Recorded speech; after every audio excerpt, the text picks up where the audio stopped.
नमस्कार दोस्तों, आपका स्वागत है मेरे यूट्यूब चैनल उत्तराखंड ज्ञानदीप में। दोस्तों, अब तो चलिए हम शुरू करते हैं अनुस्वार चिन्ह। इसका प्रयोग तत्सम शब्दों में किया जाता है। इनके उच्चारण में नाक से अधिक हवा सांस निकलती है, मुंह से कम। ये स्वर के बाद आने वाले व्यंजन ध्वनियाँ होती हैं, जैसे कंकड़, चंचल, कंटक आदि।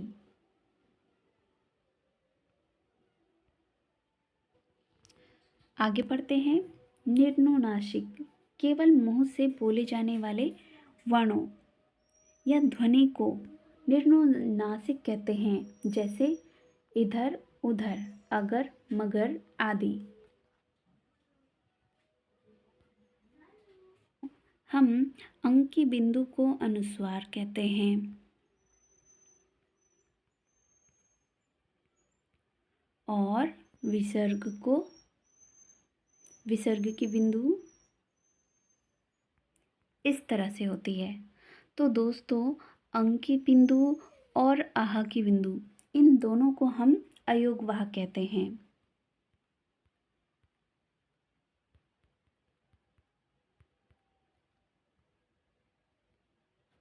आगे पढ़ते हैं। विसर्ग, इसका उच्चारण हलंत की तरह होता है। अनुस्वार की तरह विसर्ग भी व्यंजन ध्वनियाँ होती हैं। विसर्ग का प्रयोग स्वर के बाद किया जाता है। इनका प्रयोग प्रायः तत्सम शब्दों के साथ किया जाता है।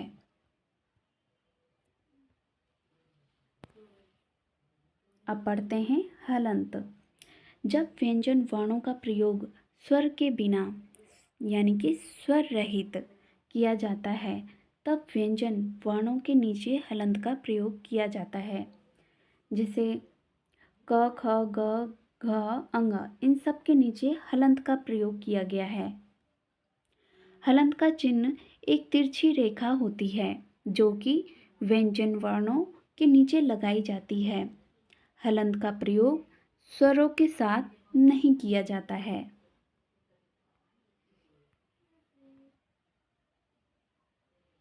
दोस्तों, आगे बढ़ते हैं। संयुक्त अक्षरों का उच्चारण। हिंदी भाषा में उच्चारण के आधार पर ध्वनि की 3 रीतियाँ होती हैं: संयुक्त ध्वनियाँ, संपृक्त ध्वनियाँ, युग्मक ध्वनियाँ, या जिन्हें हम द्वित्व व्यंजन भी कहते हैं।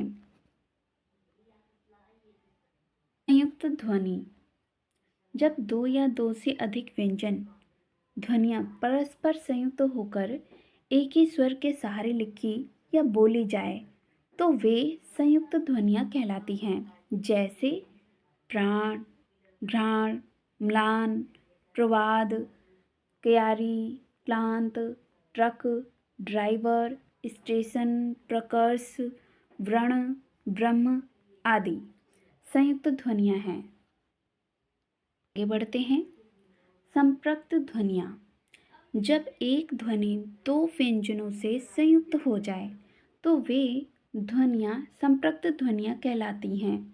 जैसे संबल, कंबल, बंदर। अब दोस्तों, आप देख सकते हैं, स और ब के मध्य में म, जिसमें हलंत लगा हुआ है, ध्वनि संयुक्त हुई है, यानी कि हम आधा माँ का यूज करते हैं। और आगे देख सकते हैं, क और ब के मध्य में आधा म ध्वनि संयुक्त हुई है, और ब और द के मध्य में आधा न ध्वनि संयुक्त हुई है। तो इन्हें संपृक्त ध्वनियाँ कहा जाता है। आगे बढ़ते हैं। युग्मक ध्वनियाँ, जब किसी शब्द में एक ही ध्वनि का द्वित्व हो जाए, तो वे ध्वनियाँ युग्मक ध्वनियाँ कहलाती हैं। जब किसी शब्द में एक ही वर्ण दो बार, एक बार आधा और एक बार पूरा आ जाए, तो ऐसी स्थिति को वर्ण का द्वित्व होना कहते हैं। जैसे प्रसन्नता, अक्षुण्ण, दिक्कत, मशक्कत, मन्नत, उत्फुल्ल आदि ये युग्मक ध्वनियाँ कहलाती हैं। तो आगे पढ़ते हैं कुछ प्रमुख परिभाषाएं। स्पर्श व्यंजन जिन वर्णों का उच्चारण करते समय वायु फेफड़ों से निकलती हुई मुंह के विभिन्न भागों कंठ, तालु, मूर्धा, दंत और ओष्ठ को स्पर्श करते हुए निकले उसे स्पर्श व्यंजन कहते हैं। चूंकि ये व्यंजन उच्चारण स्थान की अलग अलग एकता लिए हुए वर्गों में विभाजित हैं, इसलिए इन्हें वर्गीय व्यंजन के नाम से जाना जाता है। वीडियो में भी पढ़ा था कि व्यंजन के 3 भेद होते हैं, जिसमें पहला आपका स्पर्श व्यंजन था, अंतस्थ व्यंजन था और ऊष्म व्यंजन था। तो स्पर्श व्यंजनों की संख्या हमने 25 पढ़ी थी। क वर्ग, च वर्ग, त वर्ग, प वर्ग के सभी वर्ण आते हैं, जिसके बारे में पहले ही बताया जा चुका है।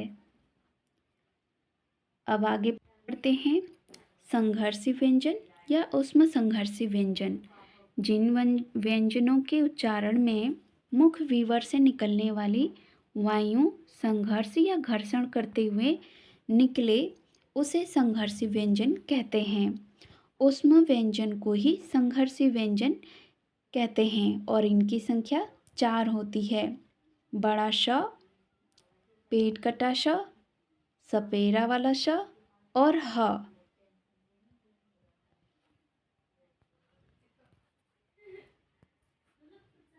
उच्छिप्त या द्विगुण व्यंजन जिन वर्णों के उच्चारण के समय जिह्वा पहले ऊपर उठकर मूर्धा को स्पर्श करती है और फिर तेजी से नीचे गिरती है तथा वायु तेजी से बाहर निकलती है, उसे उच्छिप्त व्यंजन कहते हैं। जैसे ड़, ड़। आगे पढ़ते हैं अर्ध स्वर।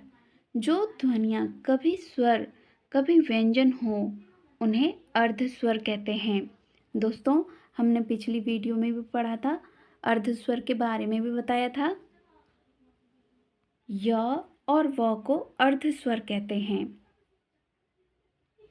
य व व्यंजनों का उच्चारण करते समय ये क्रमशः ई उ स्वरों के उच्चारण की स्थिति में होते हैं तथा बाद में य व व्यंजनों की स्थिति में होते हैं। आगे पढ़ते हैं लुंठित व्यंजन, जिन्हें हम प्रकंपित व्यंजन भी कहते हैं। जिन व्यंजन वर्णों का उच्चारण करते समय जिह्वा मुख के मध्य तेजी से लड़खड़ाए या कंपित हो उसे लुंठित व्यंजन कहते हैं।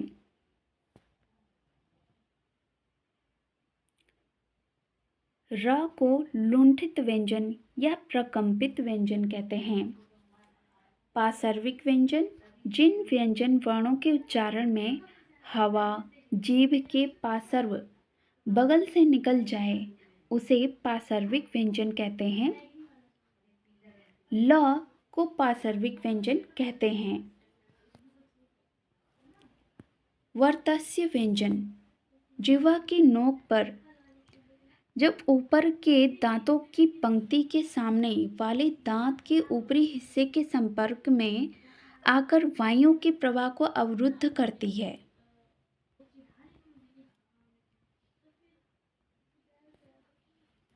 ऐसे उच्चारण स्थान को वर्तस्य कहते हैं। हिंदी भाषा के अंतर्गत आधा न, आधा ल, आधा श, आधा ज, आधा र वर्तस्य व्यंजन कहते हैं। दोस्तों, आप लोग अच्छे से इस वीडियो को देखिएगा क्योंकि यहाँ से हर बारी प्रश्न बनते हैं।